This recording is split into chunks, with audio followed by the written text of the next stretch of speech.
दोस्तों, केंद्र की मोदी सरकार की तानाशाही उर्ज पर है और इस उर्ज की तस्वीरें पहली बार लोगों के सामने नहीं आ रही हैं कि किसी पार्टी के प्रेसिडेंट को जेल की सलाखों के पीछे डाला हो या किसी तंजीम को उठा करके जेल की सलाखों के पीछे डाला हो या विपक्ष के नेताओं के ऊपर यह कार्रवाई कोई पहली बार नहीं है तो आखिरी बार भी नहीं है। पर जिस तरीके से दिल्ली एयरपोर्ट पर एसडीपीआई के प्रेसिडेंट एमके फैजी की गिरफ्तारी को ईडी द्वारा अंजाम दिया गया, उस पर लगातार सवाल खड़े हो रहे हैं। और सवाल इसलिए खड़े हो रहे हैं कि बीते कुछ सालों से लगातार एसडीपीआई देश के उन तमाम मुद्दों पर सड़कों पर नजर आई जहां तमाम पार्टियां बगले झांकती हुई नजर आ रही थी। और हाल ही में वक्फ बिल को लेकर के जो मनमाना रवैया केंद्र की मोदी सरकार द्वारा अपनाया गया, उसके खिलाफ पूरे देश में बिगुल फूंकने का काम जो है एसडीपीआई द्वारा किया गया। और ऐसे में एसडीपीआई के प्रेसिडेंट की गिरफ्तारी को लेकर के सवाल खड़े हो गए हैं। और ये सवाल किसी और ने नहीं बल्कि दलित नेता बीएम कामले ने खड़े किए हैं। क्या कुछ कहा है उन्होंने, पहले उनके बयान पर नजर डालिए। साथियों, भारतीय जनता पार्टी ईवीएम में गड़बड़ी करके लगातार तीसरी बार सत्ता पे आई है। भारत में एडमिनिस्ट्रेटिव पावर में जो लोग हैं वो लगभग सभी लोग जो निर्णय प्रक्रिया में है एडमिनिस्ट्रेशन के, वो आरएसएस से जुड़े हुए हैं। एक विशेष समूह के लोग हैं और इसीलिए वो लोग भारतीय जनता पार्टी को उनके आदेशों को जो संविधान विरोधी होते हैं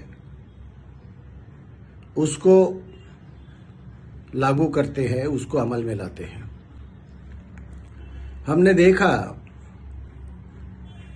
कि जब से भारतीय जनता पार्टी आई है, भारत में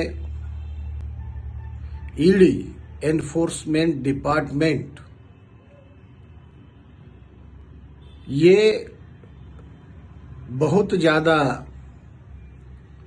भारतीय जनता पार्टी की ओर से सक्रिय किया गया। इसका इस्तेमाल जो लोग संविधान की रक्षा करते हैं, जो लोग आम लोगों की आवाज बनकर आंदोलन चलाते हैं, जो लोग इस देश के विरोध में काम कर रहे हैं, उनके विरोध में जाकर देश की रक्षा करने का काम करते हैं, जो लोग भारतीय जनता पार्टी का विचार नहीं मानते हैं, जो लोग संविधान का विचार मानते हैं, ऐसे सभी लोगों को, जिनकी वजह से भारतीय जनता पार्टी को और उनके विचार को नुकसान होता है, ऐसे लोगों के विरोध में वो ईडी का, चुनाव आयोग का, जुडिशियरी का और सभी इनकम टैक्स डिपार्टमेंट का, पुलिस का, जिलाधिकारियों का इस्तेमाल कर रही है। वर्तमान में social democratic party of India के राष्ट्रीय अध्यक्ष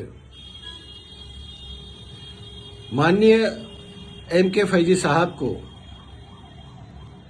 ईडी ने उठाकर ले गया।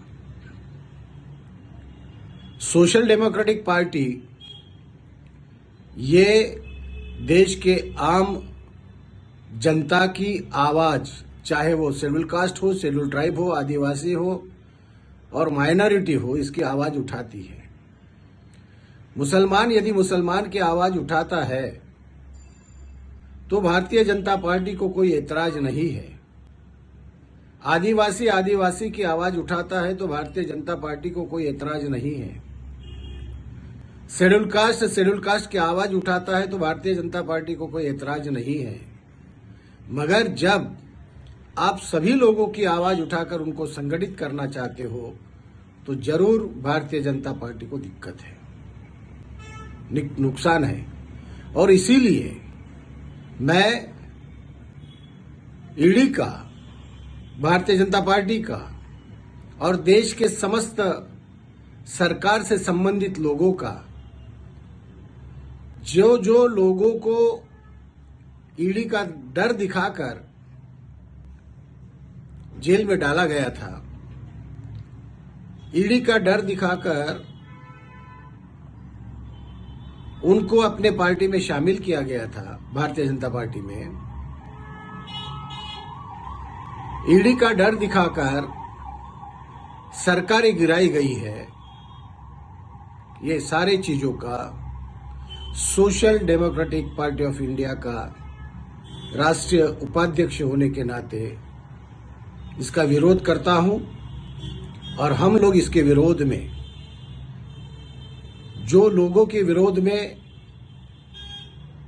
इंस्टीट्यूशन का गलत इस्तेमाल हो रहा है, ऐसे इंस्टीट्यूशन के विरोध में संविधान की रक्षा के लिए social democratic party of India जन आंदोलन रास्ते पर उतरने की तैयारी कर रही है, तैयारी कर चुकी है।